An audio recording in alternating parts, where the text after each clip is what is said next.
प्रिय विद्यार्थियों, हम कर रहे थे सामंतवाद के बारे में चर्चा। एमए प्रीवियस इतिहास का जो 4th पेपर है उसका एक अध्याय, उसमें आगे जो हम चर्चा करेंगे वो है राजस्थान में सामंत व्यवस्था विकसित होने के कारण, यानी कि सामंतवाद के विकसित होने के कारणों में पहला है हिंदू उत्तराधिकार नियम। हिंदू उत्तराधिकार नियम के अंतर्गत राजा के मरने के उपरांत उसके सिंहासन पर उसके ज्येष्ठ पुत्र का अधिकार होता था। ये एक प्रोविज़न था हिंदू शास्त्रों में कि जो बड़ा बेटा है वही गद्दी पर आसीन होगा। अब बाकी बेटों के साथ में न्याय कैसे हो, तो उसके लिए प्रावधान ये था कि जो छोटे भाई हैं उनको जीवन यापन के लिए जागीर दी जाएगी। तो जो राजाओं के बड़े पुत्र थे वो तो राजा बनते थे और छोटे पुत्र सामंत बनते चले गए। दूसरा कारण है राजपूत शासकों की साम्राज्यवादी महत्वाकांक्षा। जो राजपूताना है, यहाँ के जो राजपूत नरेश हैं, चाहे वो पृथ्वीराज चौहान रहे हों, राव मालदेव रहे हों या महाराणा सांगा रहे हों, ये इनकी भांति सभी महत्वाकांक्षी होते थे और वे एक विशाल साम्राज्य का स्वामी बनना चाहते थे। विशाल साम्राज्य की स्थापना के बाद इन शासकों को अपनी राजधानी से दूर के जो प्रदेश हैं जिन पर उन्होंने अधिकार कर लिया, वहाँ के लॉ एंड ऑर्डर के लिए, वहाँ सुशासन के लिए प्रशासक नियुक्त करने पड़ते थे। वहाँ के प्रशासन का उत्तरदायित्व तो राजा अपने भाइयों को देते थे, छोटे भाइयों को, और समीप के संबंधियों को सौंपना पसंद करते थे क्योंकि ये वफादार रहते थे। राजा उनको वहाँ जो ये अपनी सेवाएं देते थे प्रशासक के रूप में, कोई नगद वेतन नहीं देते थे और वेतन के रूप में आप ऐसे मान लीजिए कि भूमि दे दिया करते थे। एरिया यानी कि जिसको हम कहें क्षेत्र, जिसको हम कहें कि ये इतने गांव, ये वो उनको अपने भाइयों को यानी कि सामंतों को दे दिया करते थे। अब जो भूमि वो देते थे, जैसे उन्होंने 10,000 बीघा भूमि दे दी, तो उस 10,000 बीघा का जो एरिया है, अब उस भूमि पे जो किसान रहते हैं वो किसान अपना लगान उस सामंत को ही देते थे, यानी कि वो सामंत वसूल करता था। और उस राशि में से जो भी वहां पर वसूली होती, सामंत वसूल करता, उस वसूली में से अपना खर्चा रख लेता और बाकी राजकोष में जमा करवा देता। तो प्रशासन की यह जो व्यवस्था थी, इस व्यवस्था के कारण भी राजाओं के लिए एक जिसको हम कह रहे हैं कि सामंतों की आवश्यकता थी। ऐसे विश्वस्त लोगों की आवश्यकता थी जो दूरस्थ प्रदेशों पर शासन का भार संभाले और कोई गड़बड़ी ना करे, गद्दारी ना करे, वहाँ जो भी रेवेन्यू आता है रेवेन्यू का कलेक्शन करें, साथ में लॉ एंड ऑर्डर, शांति व्यवस्था बना करके रखें। ये 2 कार्य मुख्य होते थे सामंतों के अपने क्षेत्र में, और जब राजा को आवश्यकता होती थी तब वो सेना लेकर के राजा की सहायता के लिए पहुंचते थे। अब तीसरा कारण, राजपूत राजाओं के आपसी संघर्ष। राजपूत राजाओं के बारे में विद्यार्थियों आपने सेकेंड ईयर में भी पढ़ा है, और राजस्थान का इतिहास जो आपने सेकेंड ईयर में पढ़ा है उसमें आपने ये पढ़ा है कि राजपूत राजा स्वाभिमानी होते थे, वे पराधीनता पसंद नहीं करते थे और अहंकारी भी होते थे, और महत्वाकांक्षी का भी हमने एक बिंदु पढ़ा है, महत्वाकांक्षी होते थे। इस कारण आपस में संघर्ष रहते थे, आपस में युद्ध की स्थिति और युद्ध होते रहते थे। संघर्षों में या युद्धों में जो विजयी होने की अभिलाषा है, वहाँ पर तो विजय प्राप्त करने का जो उनका इच्छा है, उसके लिए उनको अपने अधिक सैनिकों की आवश्यकता थी, और वो सैनिक उनको अपने जो भाई थे, जो सामंत थे, उनसे प्राप्त होते थे। तो जागीर देते समय राजा यह ध्यान रखते थे कि जिसको वो जागीर दे रहे हैं, अपना सामंत बना रहे हैं, वो स्वामी भक्त रहेगा या नहीं रहेगा। इस कारण राजा जागीर अपने विश्वसनीय लोगों को देते थे, अपने भाइयों को देते थे, अपने रिश्तेदारों को देते थे, जो युद्ध के समय सेना सहित उनके लिए प्रस्तुत हो जाए। एक कारण यह था विद्यार्थियों कि मध्यकाल में अवार्ड जो देने का, यूँ कहें कि जो कोई किसी को पुरस्कार देने का जो कोई साधन था एक बड़े पुरस्कार का, वो भूमि थी। कई बार राजा युद्ध में अपूर्व वीरता एवं शाम एवं स्वामी भक्ति प्रदर्शित करने के उपलक्ष्य में भी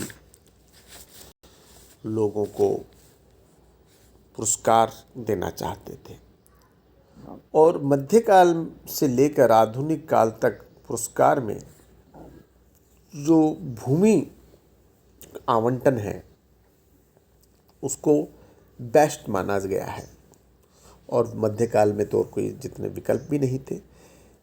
इस प्रणाली के अंतर्गत राजपूत नरेशों को अपनी भूमि का वितरण करना पड़ता था, और परिणाम स्वरूप उनके बहुत सारे सामंत हो जाते थे। तो ये कुछ कारण थे जो राजस्थान में सामंतवाद व्यवस्था विकसित होने के लिए उत्तरदायी थे।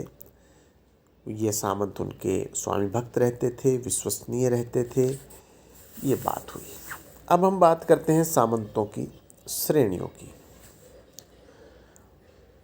मुगल सम्राट, जब मुगल यहाँ पर शासन कर रहे थे, मुगल सम्राटों का आश्रय पाकर राजपूत नरेश अपने सामंतों को निर्बल यानी कि कमज़ोर बनाने का प्रयास करने लगे। मुगल प्रशासन से प्रभावित होने के कारण राजपूत नरेशों ने मनसबदारी प्रथा के आधार पर अपने सामंतों का वर्गीकरण करना प्रारंभ कर दिया, क्योंकि वहाँ मनसबदार रहते थे। हालांकि राजपूताना की शासन व्यवस्था व मुगल दरबार की मनसबदारी व्यवस्था आपस में कोई पूर्णतया समानता नहीं रखती थी, क्योंकि मनसबदारी पैतृक नहीं थी। मुगलों के यहाँ जो मनसबदार बनाए जाते थे वो पैतृक नहीं थे, जबकि सामंत प्रथा पैतृक सिद्धांत पर आधारित थी। मनसबदार के मृत्यु के पश्चात उसके परिवार का उस पर कोई अधिकार नहीं रहता था, उस जागीर पर, उस संपत्ति पर, मनसबदार के रूप में उसके अधिकारों पर। जबकि सामंत प्रथा के अंतर्गत सामंत की मृत्यु के पश्चात उसके सारे अधिकार उसके ज्येष्ठ पुत्र को मिल जाते थे। अब उस ज्येष्ठ पुत्र के भी भाई होते थे, सामंत के भी तो कई लड़के हो सकते हैं ना। अब वो ज्येष्ठ पुत्र भी उसी प्रकार से अपने छोटे भाइयों को भूमि देता था। तो यहाँ एक हम यूँ कहें कि पैतृक व्यवस्था थी सामंत प्रथा के अंतर्गत। फिर भी मुगलों की मनसबदारी का जो प्रभाव पड़ा राजपूत शासकों पर, और उन्होंने अपने यहाँ डिवीज़न किया सामंतों का, और मोटे रूप में 4 कैटेगरी जो सब राज्यों में प्रचलित था, अब वो थोड़े बहुत अंतर के साथ प्रचलित था, लेकिन हम इसका यदि सामान्यकरण करें, जर्नलाइज करें, तो हम इसको मोटे मोटे 4 बिंदुओं में अध्ययन इसका हम कर सकते हैं। पहला जो कैटेगरी है राजवी। राजवी सामंत वे होते थे जो राजा के अधिक समीप के संबंधी होते थे। राजा को उनके जीवन यापन के लिए जागीर दी जाती थी, देनी होती थी। इस श्रेणी के सामंतों को उनकी पीढ़ियों तक रेख, चाकरी, हुक्मनामा आदि लागों से मुक्त रखा जाता था। ये मैंने जो बोली हैं ये कुछ टैक्स थे जो सामंतों को देने पड़ते थे। इसकी चर्चा भी हम करेंगे, थोड़ा डिटेल में करेंगे बाद में। ये 3 पीढ़ी के उपरांत ये जो राजवी हैं 3 पीढ़ी के उपरांत साधारण श्रेणी के सामंतों में आ जाते थे, और उन्हें राजा के द्वारा निर्धारित किए गए कर देने पड़ते थे। अब है अगली कैटेगरी सरदार। आपने कई बार बोलचाल में सुना होगा, कहीं पढ़ा भी होगा कि राजपूत सरदार।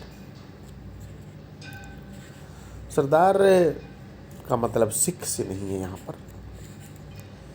इस श्रेणी के सामंत भी कई श्रेणियों में विभक्त थे। जो सरदार हैं आगे, प्रथम सरदार सिरायत कहलाते थे। सिरायत प्रारंभ में मारवाड़ में इस श्रेणी के कुल 8 सामंत थे। कितने सामंत थे? 8।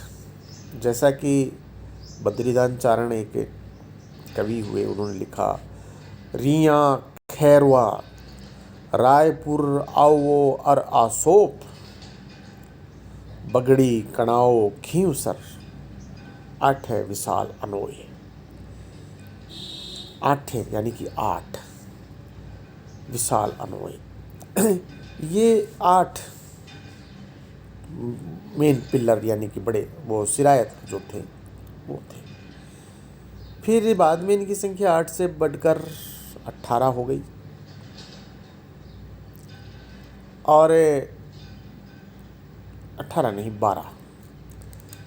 इस श्रेणी के सरदार राजा के समीप बैठते थे। जब राज दरबार में जो बैठक की व्यवस्था थी, वे 2 पंक्तियों में राजा के दाएं व बाएं बैठते थे। राव रणमल के जो वंशज थे मारवाड़ के संदर्भ में यदि हम बात करें, उनको दाएं ओर बैठने का अधिकार था, जबकि राव जोधा जो कि जोधपुर के जिन्होंने बसाया था, उनके वंशज बाईं ओर बैठते थे। इस श्रेणी के सामंत केवल राठौड़ ही होते थे। ये जो है, ये सरदार जो में जो सिरायत है, इसमें केवल राठौड़ों को ये मिलती थी। इन सामंतों को दोहरी ताजमी प्राप्त थी। ये एक विशेष प्रकार का इनको प्रिविलेज था। इसकी चर्चा करेंगे हम दोहरी ताजमी की भी। इसका मोटे मोटी में जो तात्पर्य है, जब ये सरदार, ये मतलब सामंत जो हैं सिरायत दरबार में उपस्थित होते, तो राजा को अपने आसन से उठकर उनका अभिवादन स्वीकार करना पड़ता था। अभिवादन स्वीकार स्वीकार करना पड़ता था। स्वीकार मैं कह रहा हूँ कि पहले अभिवादन सिरायत करते थे, फिर राजा स्वीकार करते थे। इसी प्रकार जब ये सामंत दरबार से जाते थे तब राजा उठकर पुनः इनका अभिवादन स्वीकार करते थे। अगला है बाह पसाव। ये दूसरी श्रेणी के सरदारों में आते थे। इन सामंतों को दरबार में उपस्थित होने पर अपनी तलवार राजा के चरणों में रखकर राजा के घुटने व शेरवानी का पल्ला छूना पड़ता था। इसके बदले राजा उनके कंधों पर अपना हाथ रख देता था। फिर इसी कैटेगरी में जो हम सरदार में चल रहे हैं, सरदार में ही है कुरब सामंत। इनमें इकहरी और दोहरी दोनों प्रकार की ताजमी के सरदार थे। इकहरी ताजमी, जब सरदार आएगा अभिवादन करेगा तो राजा उठकर अभिवादन स्वीकार करेगा, लेकिन जब सरदार प्रस्थान करेगा, यानी कि वो सामंत प्रस्थान करेगा, तो राजा तब नहीं उठेंगे। ये इकहरी ताजमी है। दोहरी ताजमी मैं आपको बता चुका हूँ। परंतु एक बात कुरब सामंती के बारे में कि वो हर किसी को प्राप्त नहीं होती थी। एक कहावत मारवाड़ में प्रचलित थी तब, कुरब सिर साँटे मिले ना दाम साँटे, यानी कि सर कटवाने, यानी कि इतनी बड़ी सेवा करने पर, इतना प्राणों की बाजी लगाने पर कुरब सामंती जो है वो उस प्रकार का कार्य करने पर ये कुरब सामंती प्राप्त होती थी। इन सामंतों के कंधों पर राजा हाथ रखकर, इनके कंधे पे राजा हाथ रखता जब ये दरबार में आते, और फिर वो हाथ अपनी छाती तक लेके जाता था। ये थे कुरब सामंत। अगले सामंतों की हम बात करें, जो हमने कहा था कि 4 सामंत हैं, अभी हम ये दूसरे सरदारों की बात करते हैं, सरदार सामंत की। और सरदार सामंत के बाद में अब हम बात करते हैं गणायत। गणायत बोला जाता है वैसे, गणायत सामंत। इस श्रेणी के सामंतों के संबंध राज परिवार से वैवाहिक होते थे, यानी कि राजा के रिश्तेदार थे ये। इसके अलावा इस श्रेणी के सामंत वे भी होते थे जिनका मारवाड़ में राठौड़ों के शासन से पहले प्रभुत्व था। जैसे भाटी, जब राठौड़ यहाँ आए उससे पहले भाटी रूलिंग थे। हाड़ा, चौहान, तंवर, सिसोदिया, ये जो हैं ये गणायत की श्रेणी में आते थे। अब भाटी तो यहाँ रूलिंग थे, लेकिन जैसे हाड़ा, चौहान, तंवर, सिसोदिया ये इनके रिश्तेदार थे। तो 2 प्रकार के लोग थे इसमें, एक तो जो राठौड़ों से पहले यहाँ शासन कर रहे थे वो, और दूसरा यहाँ के राजाओं के रिश्तेदार। चौथा कैटेगरी है मुत्सद्दी सामंत। मारवाड़ में मुत्सद्दी सामंत वे होते थे जिन्हें प्रशासन में कार्य करने के बदले जागीर मिलती थी, यानी कोई प्रशासनिक अधिकारी। इस श्रेणी के लोगों के पास जागीर उनके सेवा काल तक रहती थी, यानी कि ये वंशानुगत नहीं होती थी। ये 4 कैटेगरीज थी। यदि हम मारवाड़ की बात करें, डॉक्टर आर.पी. व्यास के संदर्भ से बात कर रहा हूँ, तो मारवाड़ में वो लिखते हैं कि 3 प्रकार की सामंतों की कैटेगरी थी, राजवी, मुत्सद्दी और तीसरा सरदार। ये मारवाड़ के अंदर था। मेवाड़ की यदि हम बात करें तो मेवाड़ में सामंत जो हैं 3 श्रेणियों में विभक्त थे। पहली श्रेणी है 16, यानी कि ये 16 थे संख्या में। दूसरी श्रेणी है 32 और तीसरी ये यानी कि 32 थे। तीसरी श्रेणी है गोल। ये 3 श्रेणियां थी, और ये जो 3 श्रेणियां थी यानी कि प्रथम, द्वितीय, तृतीय, ये व्यवस्था जो थी मारवाड़ में, ये अमरशाही रेख व्यवस्था कहलाती थी। क्या कहलाती थी? अमरशाही रेख व्यवस्था। इस व्यवस्था में महाराणा जो होता था, वहाँ का राजा, उनका पर्वत जो पद है वो सर्वोच्च रहता था। महाराणा के अधीन 2 राजा, 16 उमराव, 32 सामंत और सैकड़ों तृतीय श्रेणी के जागीरदार होते थे। मारवाड़ा जो महाराणा है उनके अधीन 2 राजा, 16 उमराव, 32 सामंत और कई सौ जो हैं कई सैकड़े तृतीय श्रेणी के जागीरदार होते थे। इस सामंती व्यवस्था में बनेड़ा और शाहपुरा, जो कि वहाँ के 2 बड़े ठिकाने हैं, ठिकाने जिनका ठिकानेदार राजा कहलाता है, इनका बड़ा विशिष्ट स्थान था और उन्हें प्रथम श्रेणी के सरदारों में उच्च स्थान प्राप्त था। प्रथम व द्वितीय श्रेणी के सरदारों में बहुतः सबको ताजीम प्राप्त होती थी। तृतीय श्रेणी के सरदारों को, सरदारों का मतलब सामंत से है, को दरबार में बैठने की प्रतिष्ठा प्राप्त होती थी। सलम्बुर का जो ठाकुर है वो प्रथम श्रेणी के सामंतों में महत्वपूर्ण स्थान रखता था। महाराणा की अनुपस्थिति में, जब महाराणा राजधानी से बाहर होते तो राजधानी का प्रशासन सलम्बुर का ठाकुर ही चलाता था। नए महाराणा का राज्याभिषेक सलम्बुर के ठाकुर की सहमति से होता था। नए महाराणा के कमर में तलवार बांधने का विशेष अधिकार भी सलम्बुर के ठाकुर को प्राप्त था। एक भील ऊंदरी गांव का जो है, जो भील का जो प्रमुख होता है, जो गमेती कहलाता है, सिंहासनारोहण, जब महाराणा जब सिंहासन पे बैठता कोई भी महाराणा, तो ऊंदरी गांव का गमेती जो भील राज है, भीलों का प्रमुख है, अपने अंगूठे को चीर कर खून से महाराणा के ललाट पर तिलक करता था। ये उस भील को एक विशेष अधिकार प्राप्त है। जब महाराणा के कोई पुत्र नहीं होता तो महाराणा बनेड़ा, शाहपुरा, सलम्बुर, यहाँ से उसको अपना जो है उत्तराधिकारी के रूप में पुत्र गोद लेना होता था। मेवाड़ में प्रथम श्रेणी के सामंतों की संख्या 16 थी और वे उमराव कहलाते थे। बाद में 21 हो गई। ये उमराव ताजीम, महापसाव, हाथकुरब आदि से सम्मानित थे। इनके बैठने का स्थान निर्धारित था और इसको ओल कहा जाता था। उमराव जहाँ बैठते उसको ओल कहा जाता था।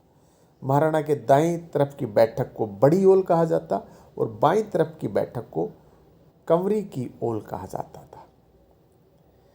महाराणा अमर सिंह ने द्वितीय श्रेणी के सामंतों की संख्या 32 निर्धारित कर दी थी, तो वे 32 कहलाने लगे। ये सामान्य रूप से इनको भी सरदार कहा जाता था। तृतीय श्रेणी के सरदार गोल कहलाते थे।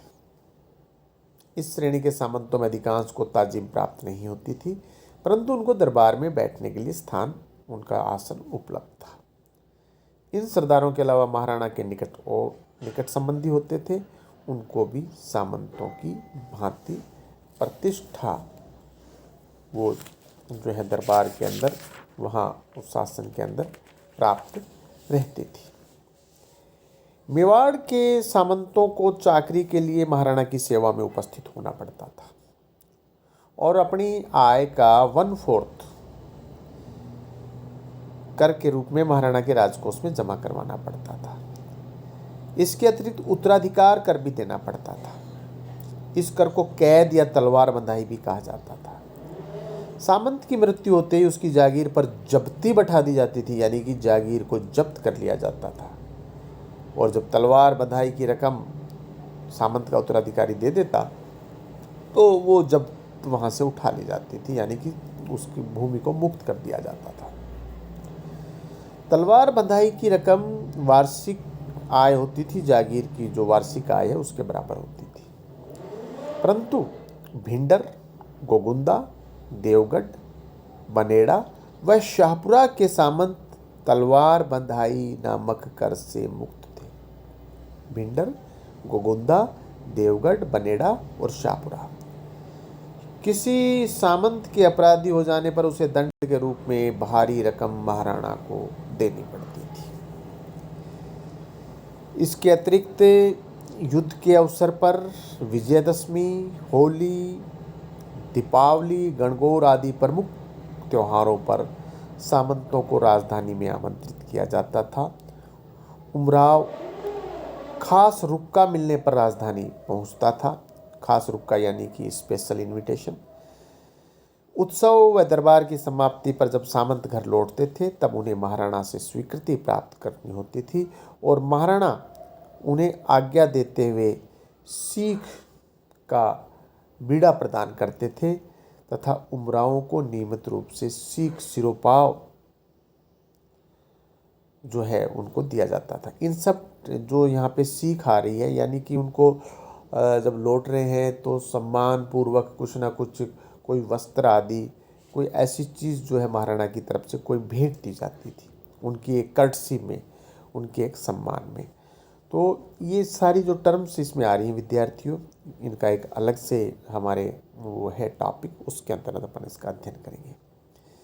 इस प्रकार मेवाड़ के सामंतों को कुछ विशेष अधिकार प्राप्त थे जिनका वे उपभोग करते थे, परंतु वे राणा को अपने स्वामी के रूप में मानते थे और बड़ी निष्ठा से अपने स्वामी के कर्तव्यों का पालन करते थे।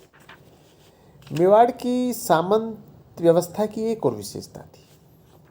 प्रारंभ में वे शक्तिशाली नहीं थे क्योंकि राज्य के वरिष्ठ पदाधिकारियों की भांति सामंतों का भी स्थानांतरण होता था, ट्रांसफर होता था।